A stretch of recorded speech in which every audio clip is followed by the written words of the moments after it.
Hello friends, good morning, good afternoon, good evening as per the time you are seeing this video. Welcome to my channel MJS Knowledge Hub. I am Jhana Shree, your guide and mentor for your CA and CS examinations, and today we are going to study the part 2 of CA final IDT amendments applicable for the May 2020 examination. Right? I hope you have seen the part 1 video, so because it is a continuation of the part of the same IDT amendments.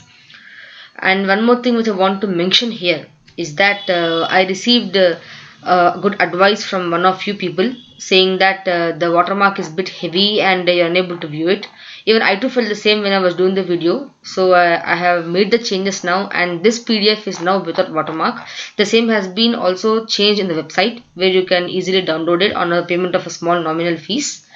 So this is the improvement. So this PDF has no watermark and it will provide a good aesthetics for your eyes so that you can study it in a very happy mood. Okay.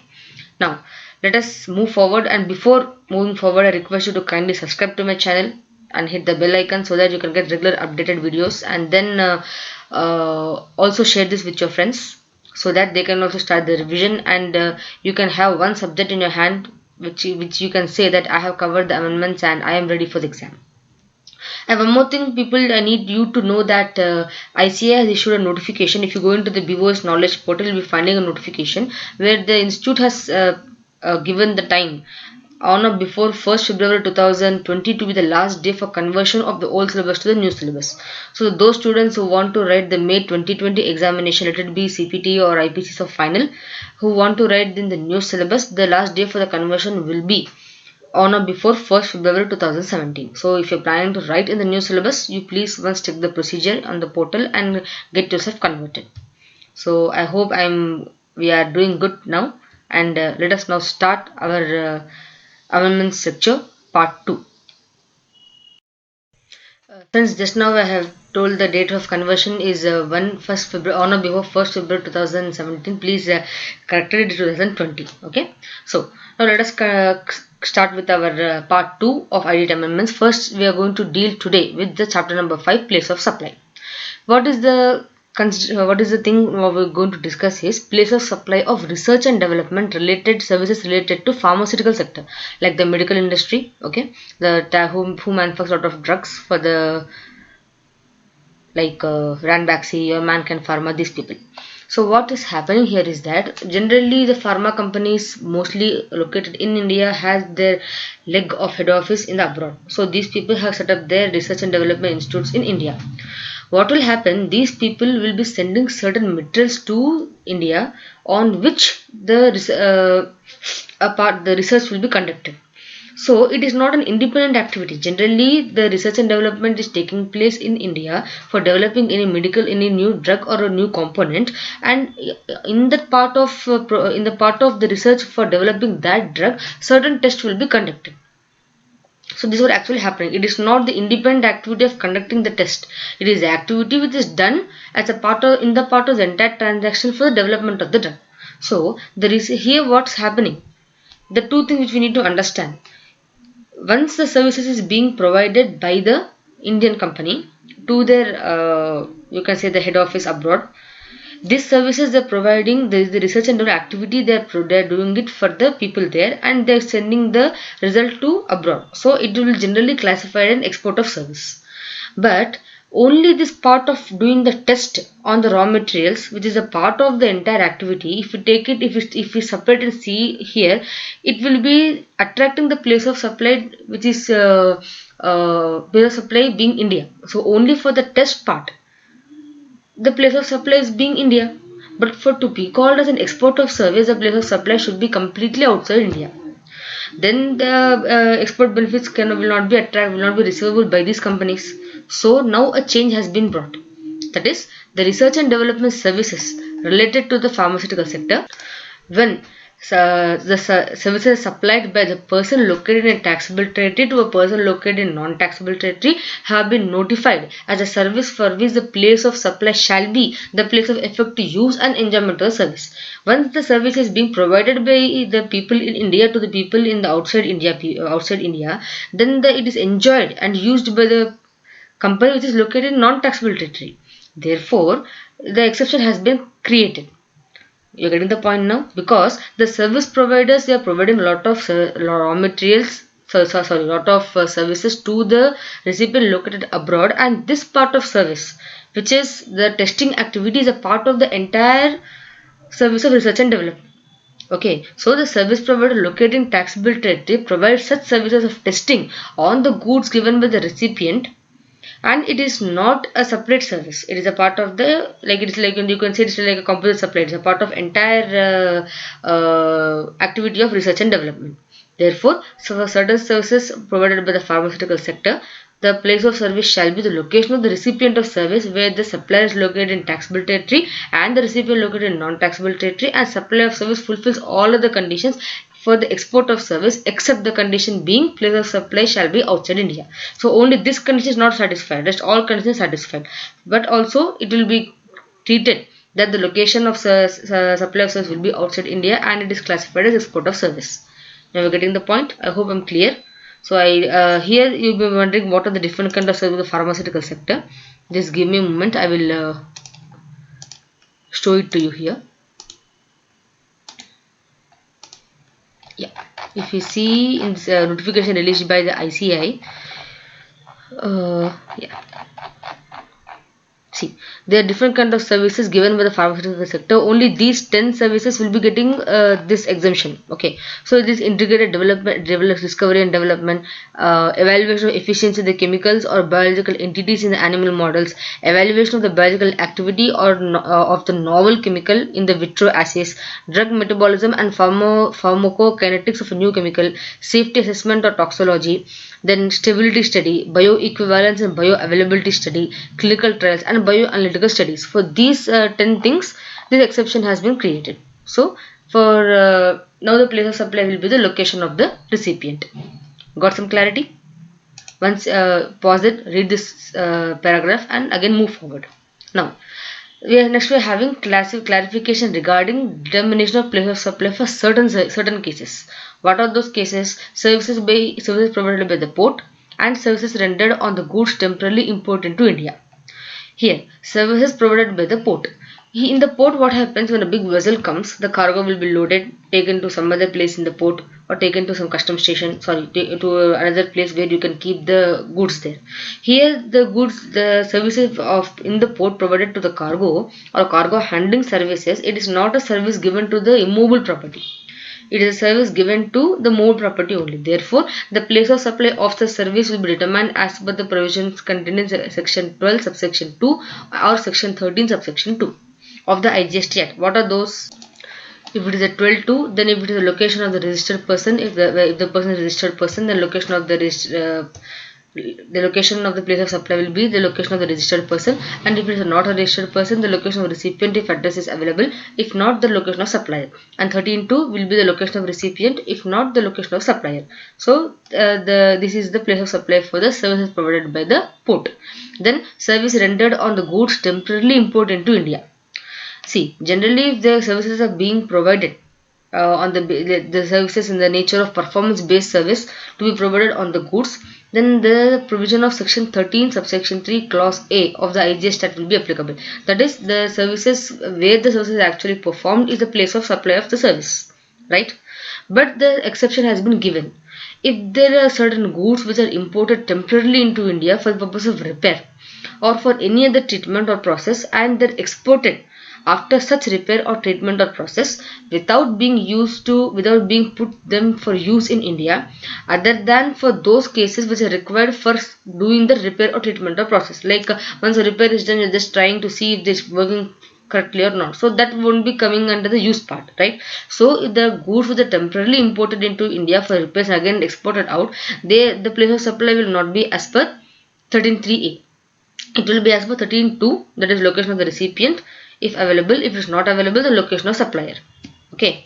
Then in the case of cutting and polishing activity on the unpolished diamonds which are temporarily imported into India and are not put to any use in India, the place of supply will be determined as per the provisions contained in section 13.2. The same thing here. Okay.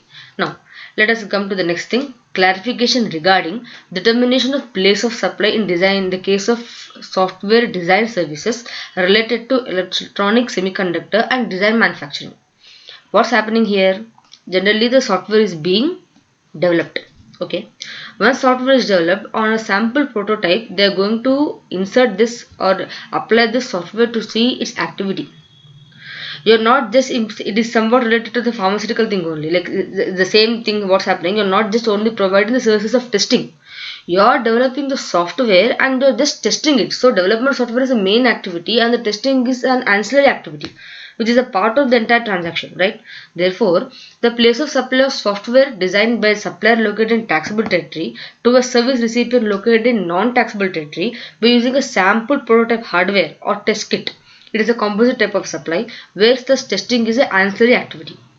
Therefore, the place of supply will be the location of the service recipient as per 13.2 and the provisions of section 13.3a, that is the place of supply where the place of performance is conducted. So it is not going to apply because you are not separately providing the service but you are providing as a part of the entire transaction. Therefore 13.2 will be applicable and not 13.3a. So this is the clarification and this were amendments related to the chapter place of supply. Now let's move forward. I hope you're finding it good and enjoying this amendment thing. Please pause and revise. I'm saying it continuously because each section has its own preference. You need to understand questions will be formed and we all know that amendments, the questions related to the amendment will be related around 10 to I think 10 to 20 marks. We all know that. So therefore, I'm stressing to pause, read and once go. Maybe the entire lecture will be taking you around 2 to 3 hours at the max, but if you're pausing and reading maybe 4 hours, but once you read it, it is done, right? Okay, so now let's move to the next topic, chapter number 7, value of supply. So friends, let us start the value of supply chapter, amendments. Okay, I hope the temperature is good in your cities. In Hyderabad it's really chilled weather, making everything go very dull and dumb. But of course, doing CA will not have any restrictions of having a cold weather or hot weather. We need to keep on working hard to reach our goals, right? So with a positive approach, let's continue. Here, now we are going to see a clarification on the issue of GST and airport levies. We have read this in video number 1. If you go to part 1, you will be finding a detailed explanation on this. But again, a certain clarification has been issued in the value of supply. Because if you once see the past thing, here again we'll be having people, airport operator and the airlines and the passengers. Airlines will collect from the passengers or the charges and in the invoice they will be indicating separately the PSF and USF charges which they are collecting on behalf of the airport operator, and it is included in the value of supply and is liable to GST. They are going to discharge GST on the entire invoice which is including the value for the PSF and USF charges, and they are giving these collected charges to the airlines. So this is what the entire the picture is all about, but we need to clearly have a magnifying glass and see that the collection charges, I mean what they're charging from the customers or passenger and giving it to the airport operator, it is done in the role of a pure agent. Okay, so you cannot say that this is the what they're collecting from the passenger is a consideration which they are receiving from the airport operator. You can't say that. They're collecting in the form of a pure agent. They're collecting it. Of course, GST is added on the entire value of supply, including this thing. They're discharging GST, collecting the amount, giving to the airport operator. And the airport operator, it is a service provide these charges: PSF, passenger development fee, and user development fee. This charges are for the passengers provided by the airport operator. Therefore, who is the person eligible to take the ITC? It is the airport operator. Therefore, what are the GSTs paid, the airport operator will be taking the credit for that. Now, what will be the and you have if you have gone through the PDF thing, you may remember that for the user development charges or user service fees, the Airport Authority of India is giving 5 rupees per passenger to the airline for collection thing. So this amount will be the consideration for the service. So let us say you are charging 1 lakh rupees from all passengers in the month of, let us say, January for this charges and giving it to the giving it to the airport operator. Now let us take that 1 lakh rupees has around 50,000 passengers maybe. Let's take a rough example. For that 50,000 passengers, airport authority is giving 5 rupees per passenger, which you need not give that amount to the passenger. So 50,000 into 5, 5 has 25, 2,50,000. This 2,50,000 is the consideration which is received by the airlines from the airport operator for providing this service. Getting the point? Are you able to view? It is actually coming from the opposite direction, so you need to view from the opposite direction and see the entire transaction happening. So on this 2,50,000, now the airlines which is receiving it as a consideration for providing the service to the airport operator in the terms of collecting the fees from the passengers, this airlines has to discharge GST in the forward charge mechanism. Okay, so the value of supply will be 5 rupees per passenger, which is received by the airlines for the service provided to the airport operator, and they have discharged the GST. So the clarification is nothing but here this I have given it an extra point for you. Just I'm trying to revise the concept. Here the clarification is all about that the collection part. The collection part is done in the form of a pure agent. Therefore, it is not liable to the airlines are not liable to discharge any GST on that separately, and the ITC can be availed by the airport operator because it is providing the service. The thing is that Airport Authority of India can't catch each passenger going in different airlines and collect the fees, right? Therefore, it is given the work to the airport, to the airline people who will do this job. This is a bit tricky. When I read it for the first time, even I too was scratching like this. So I request you to once play it back. Even what's the explanation given in the part 1 of this IDT amendments. Combine these two, revise this PDF, you will be able to get the thing. Okay, right. Now let us go to chapter number 8, input tax credit. Here, this is I really like this changes. Even it's very interesting also. So we can get a practical question on that, on this thing. It is restriction on the availment of input tax credit in respect of invoices or debit notes not uploaded by supplier in the GSTR 1. Okay, this is a new sub rule 4 inserted in the rule 36 of the CGST rules. Here now, if we remember, in order to claim the ITC, as per section 16 subsection 2 of the CGST Act, the taxpayer must be in the possession of the tax invoice or any other tax paying document for claiming the ITC. If you don't have those documents with him, he can't claim the ITC. This is what the base we all know. Okay, let's fix that. Now, what does this new rule says? It's a very interesting rule. It says that the ITC to be availed by the registered person in respect of the invoices or debit notes, the details of which have not been uploaded by the supplier in the GSTR 1 cannot exceed 20% of the eligible credit. The restriction, they're providing a restriction which cannot exceed 20% of the eligible credit available in respect of the invoices or debit notes, the details of which have been uploaded by supplier in GSTR 1. So now when supplier has let us take, he has uploaded in total of 100 invoices only 70, and 30 invoices he didn't upload.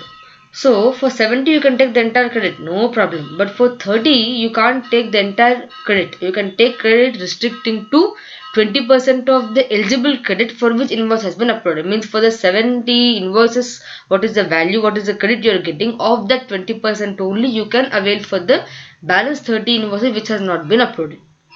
We'll see an example now. We're just revising it. Where the invoice or debit notes have been uploaded by supplier in GSTR 1, then he can claim full ITC provided all of the conditions of ITC have been fulfilled. And where the invoice or debit notes have not been uploaded by supplier in GSTR 1, then 20% of the eligible ITC available in respect of the uploaded invoices or debit notes can be claimed for this part. However, the ITC so claimed should not exceed the actual eligible ITC available in respect of the invoices not uploaded. What is this? ITC so claimed should not exceed the actual eligible ITC available in respect of the invoices not uploaded. Let us say suppose the eligible ITC for the remaining and not uploaded invoices part, say it is coming to 1,50,000. The 20% of the upload invoice came to, let us say, 1,80,000. So you can't claim 1,80,000. You have to restrict it to 1,50,000 only. Okay. Now let us say the example which has been given by the institute in its notification. Yeah, because I find that example to be easy one than creating one more own. Okay, see what is giving in the case 1. Here ITC of Mr. Vijay in his GST 3B for the month of October 2020 or 2018 to be filed by 20th November 2018. Let us say, let's just an example, it is a totally of 10 lakhs. Okay, there are totally 80 invoices which has been uploaded in the GSTR 1 and the ITC came to 6 lakhs. Fine, you will get the entire, you are eligible for the entire ITC of 6 lakhs. For the balance 20 invoices which has not been uploaded, the ITC to be received is 4 lakhs. But what is the restriction? 20% of the uploaded invoice. So 20% of the uploaded invoice value is 6 lakhs into 20% is 1.2 lakh. Therefore, you can't claim 4 lakh. You can claim only 1.2. Total ITC you can claim avail is 7.2 lakh. Suppose again in that case, example number 2, for 75 invoices have been uploaded worth 8.5 lakh, you can avail 8.5. For remaining 25, the worth what will be 20% of 8.5. It is 1.7 lakhs. But in the actual you are eligible to receive in total 10 lakhs 8.5 you received, you have to receive only 1.5. But eligibility of 20% come to 1.7. So what is the restriction? You can't exceed the actual amount which you can claim. That you can't exceed 1.5. Therefore, you can avail the entire 1.5. Totally 10 lakhs you are getting it. So this is what the new rule 4 under the rule 36 is all about. So getting the point, let's have a just once revise it. So if the invoices which has been uploaded, you can take the entire credit. For the invoices which has not been uploaded, the ITC will be restricted to 20% of the value of the uploaded invoice. Great. Okay. Now let's proceed to the next topic, registration, and then we will see chapter number 10, tax invoice, credit note and debit note, and finally we will end our session with account and records and e-way bill. Okay. So let us now proceed to the next chapter, chapter number 9, registration. So friends, now let us start chapter number 9, registration. Here what we are having now.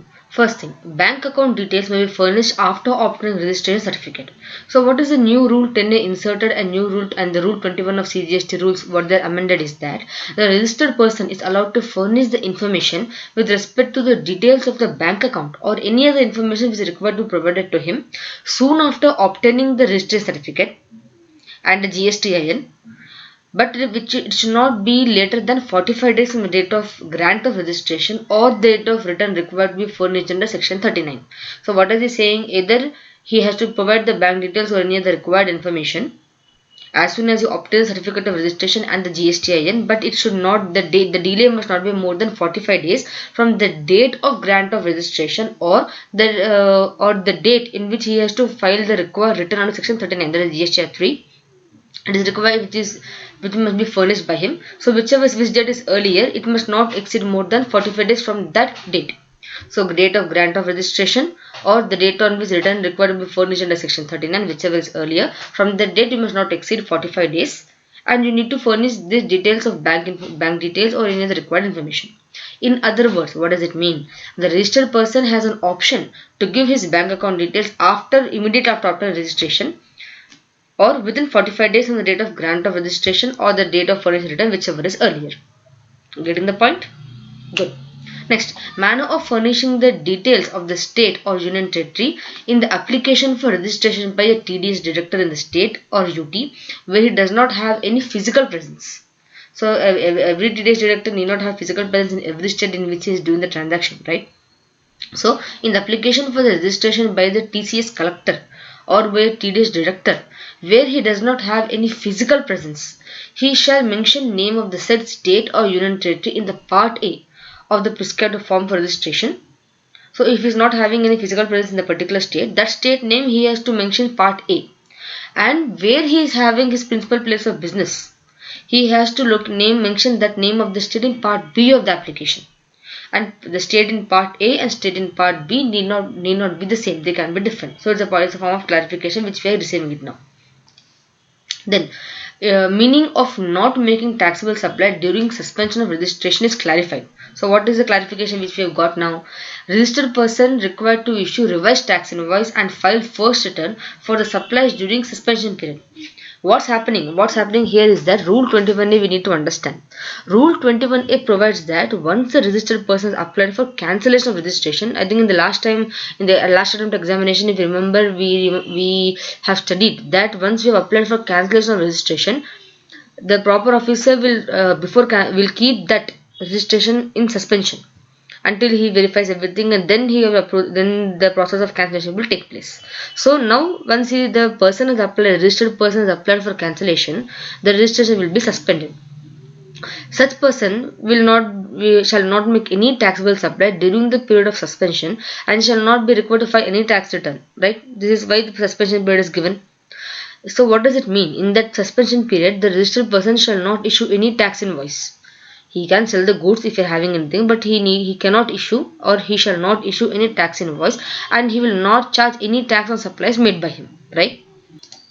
Where any order for the effect of revocation of suspension, means the cancellation has not been granted or he has withdrawn from the cancellation thing, so there is effect of revocation of suspension of registration, the order has been passed revoking the suspension, then the provisions of section 31(3)(a), that is the revised tax invoice, and section 40 first return will apply. Means for the supply which he has done during suspension period, now he has to issue the revised tax invoices and he has to file the first return. So that will be applied in respect of supplies made during the period of suspension, and the procedure specified will be applicable for that person for the period of suspension. Therefore, once in any supplies made by the registered person during the period of suspension for which he has applied for cancellation period, once the revocation has been done, he has to issue the revised tax invoices, pay the required taxes, and file the first return. Okay. Now let us proceed to next chapter. Chapter number 10, tax invoice, credit note and debit note. So friends, in chapter number 10, tax invoice, credit and debit notes, first thing we are going to see is special provision pertaining to tax invoice for services by the way of admission to exhibition of cinematograph film in a multiplex screen. Like you have a lot of shopping malls will be going, and there are a lot of multi screens, 7 to 8 screens will be seeing featuring various kind of films. Here what's happening, here is the clarification. What they have given is that the registered person, if you remember, the registered person will have an option to issue consolidated tax invoice for the supplies, which at the end of the day the value won't, or the goods or services that have been supplied will be less than 200. You remember that? And the recipient is unregistered person and he does not require tax invoice. If the recipient asks tax invoice, then how small the amount is, he has to give it. But if he is not asking, and if it is unregistered person and the recipient is unregistered person and the value of supply of the goods and service at the end of the day is not exceeding 200 rupees, then he can provide the consolidated tax invoice for that. Okay, this option has been disallowed to the supplier engaged in making supply of service by the way of admission to exhibition of cinematograph films in multiplex screens. So in the multiplex screens where the cinemas are being played, where they're shown, so the admission into those screens is also supply of service, and that supplier who is engaged in providing this admission services is not allowed to have this option. So he can't claim that. Of course, the value is more than 200, but the clarification has been issued saying that he can't avail that option. Now, another new rule, subrule 4A, has been inserted in the rule 4754. What does it say?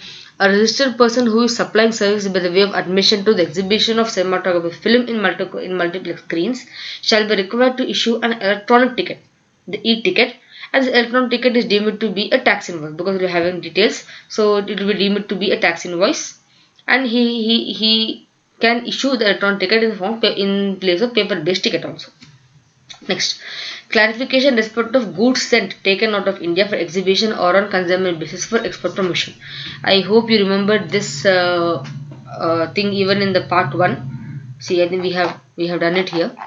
Just let us go. Let's once scroll back to just link it so that we'll be finding it easy to revise.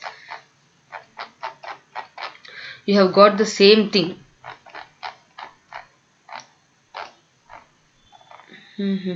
Yeah, here in the first, supply of GST, clarification respect of goods taken out of India for exhibition or on consignment basis where the activity is not taken as a service, so not taken as supply because there is no consideration at the point of sending the goods, nor it is taken as zero rate supply because it is not a transaction for which the goods are being supplied to a SEZ developer or a SEZ unit. Therefore, the goods which are taken or sent out of India for exhibition or on consignment basis is not called as a, it is neither called as a supply nor called as a zero rated supply. Okay, so now what does this deal in this chapter number 10, in the tax invoice chapter? What is the clarification which is being provided to us? Yes, what does it say? Of course, the first section is something the same, which I have just repeated here. Now the goods have been sent out for exhibition or for consignment sale, and a specific period of 6 months. If you remember, sale on approval basis, 6 months concept is there. The same is here. The supply would be deemed to have been taken place on the expiry of 6 months from the date of removal. If the specified goods are neither sold abroad nor brought back to India within the period of 6 months, then they are deemed to have been sold at the expiry of 6 months. If the specified good which is sold abroad fully or partially within the specified period of 6 months, the supply is affected in respect of that quantity which is sold, and accordingly tax invoice has to be issued. If a specified good sent or taken out of India has neither been sold nor brought back either fully or partially, then the sender shall issue a tax invoice on the date of expiry of 6 months from the date of removal. In respect of from the date of removal, 6 months is counted on the expiry of 6 months. If nothing has been sold either partially or fully, or neither the goods have come back, then automatically it will be deemed to have the sale has taken place and will issue a tax invoice for the respective quantity of the goods. And the provisions of section 12 and 31 of CGST will be accordingly applied. Okay. Now, here coming to the last topic of the day. This is chapter number 11, account records and e-way bill. I hope you remember e-way bill rules 138, which will be saying the validity of the e-way bill. Rule 138 sub rule 10, validity of the e-way bill in the case of multimodal transportation. Sorry, it was validity of e-way bill. Now the clarification is regarding validity of e-way bill in the case of multimodal shipment, in which at least one leg involves transport by ship. Let us say they are moving it from one port to another, which is in the nearby port, and taking it through a ship. So what is the changes here? There is nothing change in the validity period. Same up to 100 kilometers in the transport, it is 1 day for other than over dimensional cargo. For every 100 kilometers apart thereof, 1 additional day in the case other than over dimensional cargo. For over dimensional cargo, it is for per 20 kilometers 1 day is given. For every 20 kilometers apart thereof, 1 additional day is given for the over dimensional cargo. This additional point is given is that this will include, the validity period will also include the multimodal shipment, where one leg means one part, any one side of the transportation is through a ship.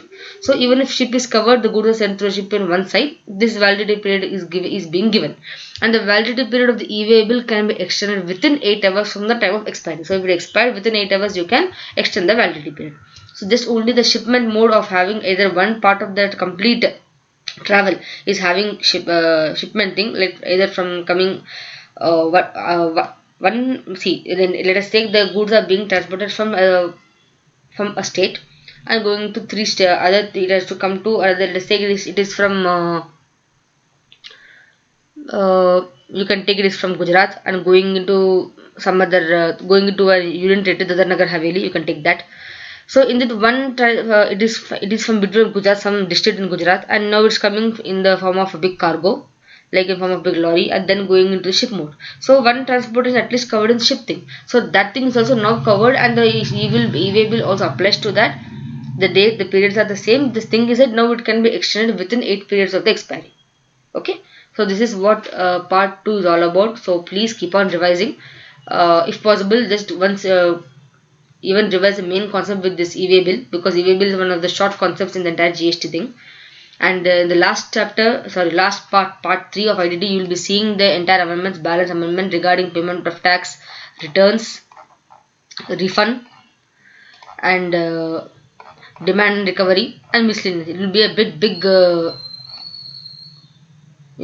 lecture to cover. And then finally 2 amendments for the customs. One is for custom and one is for FTP. So that will be part 3, will be winding of the entire IDT division.